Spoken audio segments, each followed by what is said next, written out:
Hello, it's a quick tutorial on how to use your Amazon Fire TV or your Fire Stick.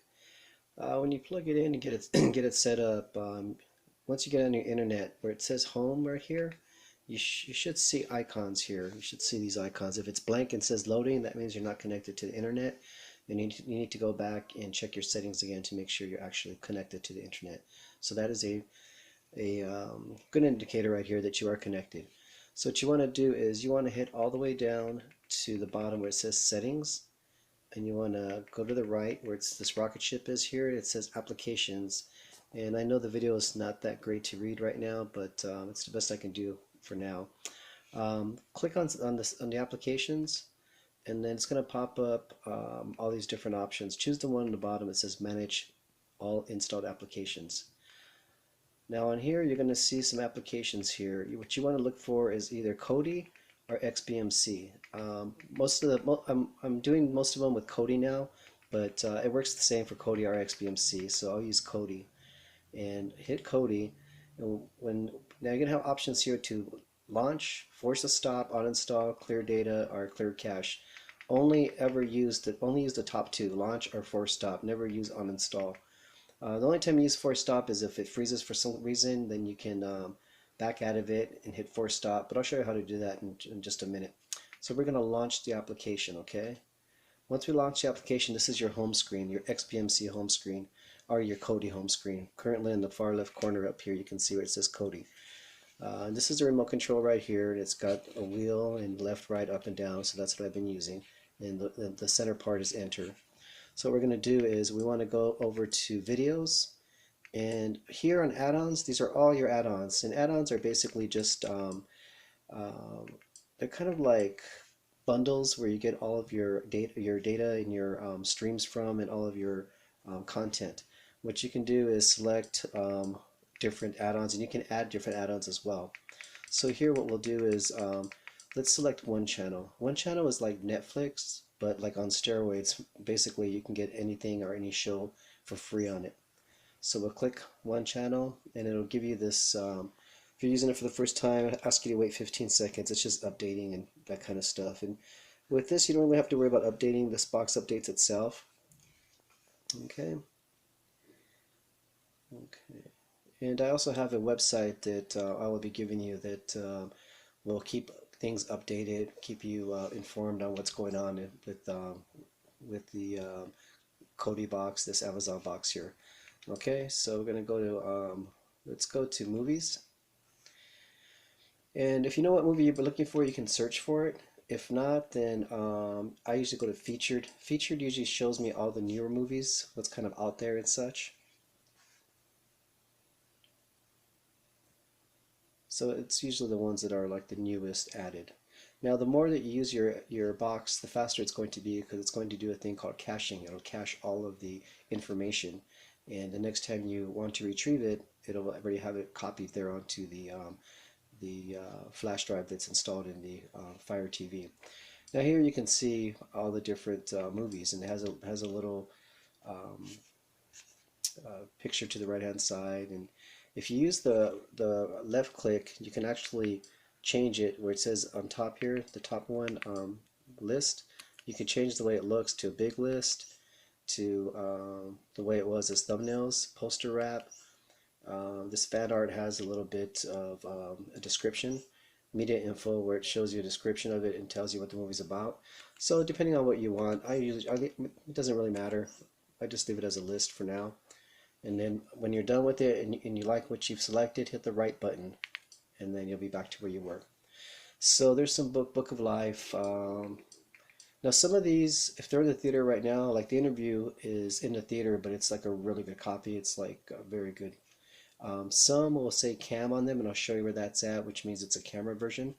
But eventually it will be a good version. You'll be able to see it. Now if it's in Redbox, or if it's deep on Blu-ray right now, or if it's on pay-per-view, it's going to be a great copy. Okay, so let's choose The Interview. So click on The Interview. When it says opening stream, what it's doing is it's looking for servers around the world that actually have it, so that it can be served to you. And what it'll do is it'll stream to you. It's not being downloaded. It's not downloading an actual copy of the movie. It's just streaming it little bits by bit. So there's never going to be a copy of the whole movie on here. If you want to watch it again, you just go through the same steps and you can watch it again. So here are a list of the servers. Now their names you'll become familiar with, and you'll know which ones are faster, which ones are slower. But a good indicator is where it says views right here. The more views that it has, it's probably the better it's going to be, or the faster it'll be. If you click on it like we're going to do now and nothing happens within 30 seconds, then you can just try a different one. But once you select it, it should play. And then here we go, it's playing. Excuse me. All right. So as you can see, it plays. If you hit the center button right here, it'll bring up like a make it turn into almost like a DVD player. But then it'll stop. So what you can do is, let me lower this just a second. Just wanted to show you that the audio does work on it. Works well. What you can do is, let's say you want to grab a sandwich or something, you can just hit pause. It'll pause it. You can fast forward and rewind, but I find it starts to buffer if you do that, so it's best just to use the pause only. So you hit pause. Now hit the middle button again, it'll start to play. And there's the movie. Now if you want to get rid of this DVD, then you hit the back button up here. It's the arrow that's kind of going back. It's on the top left. So hit that and that disappears. And if you want to stop and select a different movie, you can just hit stop and it'll take you back to the list. So that's how you use this box. It's fairly simple. Now, if I go back again, I can choose TV shows. I'll hit TV shows. And then here it'll have the same menu. Basically, search, most popular, and if you know what you want to see, say you want to see Sons of Anarchy, then you just search for it and you go through the same steps that we did for the movies, and that's how I use it. It's very simple to use. Okay, so let's go back. Now, what you see down here under videos, these are just shortcuts to basically where we just came from.